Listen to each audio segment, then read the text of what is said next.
YCP ఇన్ఛార్జీల మార్పులు చేర్పుల జాబితాని వరుసగా ప్రకటించడంతో లోక్సభ అసెంబ్లీ సీట్ల సర్దుబాటుపై టీడీపీ అధిష్టానం కూడా ఫోకస్ పెట్టింది. అభ్యర్థుల ఖరారుపై పార్టీ అధినేత చంద్రబాబు నిన్న హైదరాబాద్ లో తీవ్ర కసరత్తు చేశారు. చంద్రబాబును కలిసేందుకు ఆశావాహుల ప్రయత్నాలు చేస్తున్నారు. జనసేన ఆశిస్తున్న సీట్లపై పీఠముడి వీడటం లేదు. సిట్టింగ్ ఎమ్మెల్యేల వరకు మాత్రం చంద్రబాబు టికెట్ గ్యారంటీ అంటూ భరోసా ఇచ్చారు. ఎంపీ టికెట్ల విషయంలో టీడీపీ కసరత్తు చివరి దశకు చేరుకుంది. వైసీపీ ఎమ్మెల్యేల చేరికలు ఉండటంతో పార్టీ హైకమాండ్ ఆచితూచి నిర్ణయాలు తీసుకోనుంది. ఇతర పార్టీల నుంచి వచ్చిన వారికి టిక్కెట్లు వచ్చే విషయంలో పాత లీడర్లు, క్యాడర్ మనోభావాలను పరిగణలోకి తీసుకుంటామని అధిష్టానం చెప్తోంది. ఇదే విషయంపై డీటెయిల్స్ మా ప్రతినిధి రవిచంద్ అందిస్తారు. రవిచంద్, టీడీపీ జనసేన అభ్యర్థులకు సంబంధించి కసరత్తు చివరి దశకు చేరుకున్నట్టు తెలుస్తోంది. ఎప్పట్లోగా ప్రకటించే అవకాశాలున్నాయనుకోవాలి?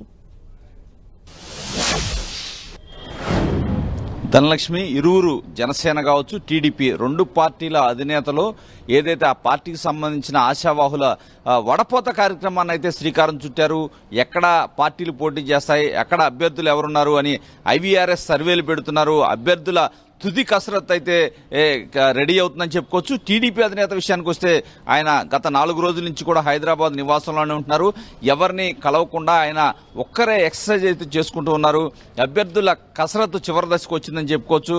అయితే పవన్ కళ్యాణ్ కూడా చంద్రబాబును కలుస్తారు. జనసేనకు కేటాయించే సీట్లపై ఒక క్లారిటీ వస్తుందని కూడా ఒక ప్రచారం అయితే జరుగుతుంది.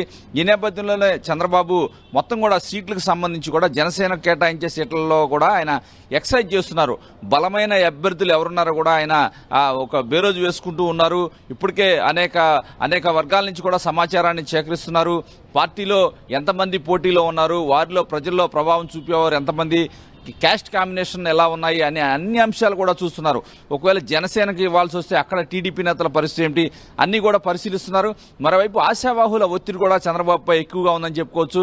ఏదైతే పార్టీలోని సీనియర్ నేతలను కలుస్తున్నారు, లోకేష్ను కలుస్తున్నారు, చంద్రబాబును కలిసే ప్రయత్నాలు కూడా చేస్తున్నారు.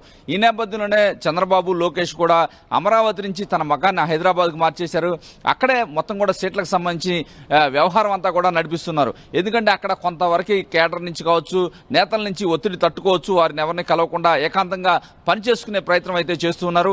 ఇప్పటికే ఇది కొంత సత్ఫలితాలు ఇస్తుందని పార్టీ వర్గాలు అయితే చెప్తున్నారు. ఏదైతే మరోవైపు వైసీపీ నుంచి కూడా చాలా మంది నేతలు టచ్లోకి వస్తున్నారు. అయితే చాలా మంది సీటు గ్యారంటీ ఇవ్వండి అంటున్నారు. ఈ నేపథ్యంలో పార్టీ కూడా ఎటు తేల్చుకోలేని పరిస్థితి అయితే ఉందని చెప్పుకోవచ్చు. ఇప్పటికే పార్టీలో కూడా 4 సంవత్సరాల నుంచి పనిచేస్తున్నారు. వారిని కాదని పక్క పార్టీల నుంచి వచ్చే వారిని చేర్చుకుంటే ఏ విధమైన సంకేతాలు వెళ్తాయనే చర్చ కూడా పార్టీలో జరుగుతుంది. పార్టీ అధినేత కూడా అన్ని అంశాలను కూడా చూస్తూ ఉన్నారు. ఆఖరి నిమిషంలో వైసీపీ నుంచి వచ్చే వారికి టికెట్లు ఇచ్చే విషయంలో మరింత జాగ్రత్తగా చంద్రబాబు వ్యవహారం చేస్తున్నారని చెప్పుకోవచ్చు. ఏదైనా ముఖ్యంగా జనసేనకు కేటాయించే సీట్లు అనుమానంగా ఉన్న ప్రాంతాల్లో టీడీపీ నేతల నుంచి పార్టీ అధినేతపై ఒత్తిడి వస్తుంది. ఈ రోజు చూసాం బుద్దా వెంకన్న ఏదైతే వెస్ట్ జనసేనకు వెళ్తుందని ఒక ప్రచారం జరుగుతుంది. ఈ నేపథ్యంలోనే ఆయన ఈ రోజు బల ప్రదర్శన చేశారు. అలాగే పిఠాపురంలో కూడా వర్మ కూడా కార్యక్రమాలని ఉధృతం చేశారు. ఎక్కడైతే జనసేనకు వెళ్తుంది అనే అనుమానం ఉందో తెనాల్లో కూడా ఆలపాటి రాజా కూడా ఆయన విస్తృతంగా పాదయాత్రలు చేస్తూ పార్టీని పట్టాలెక్కిచ్చే ప్రయత్నం, తన అభ్యర్థిత్వాన్ని ఏదైతే మద్దతు కూడగొట్టే ప్రయత్నం అయితే చేస్తున్నారు. ఈ నేపథ్యంలో పార్టీ అధినేతపై అనేక రకాలుగా ఒత్తిడి తీసుకొచ్చేందుకు నేతలంతా ప్రయత్నాలు అయితే చేస్తున్నారు. చంద్రబాబు ప్రయత్నాలు కూడా ఏదైతే ఆయన కసరత్తు కూడా తుది దశకు చేరుకుంది. వీలైనంత తొందరలోనే సీట్ల కేటాయింపుకు సంబంధించిన ప్రకటన కూడా, జనసేన సీట్ల కేటాయింపుపై ప్రకటన కూడా వచ్చే అవకాశం ఉంది. ధనలక్ష్మి, థాంక్యూ రవిచంద్.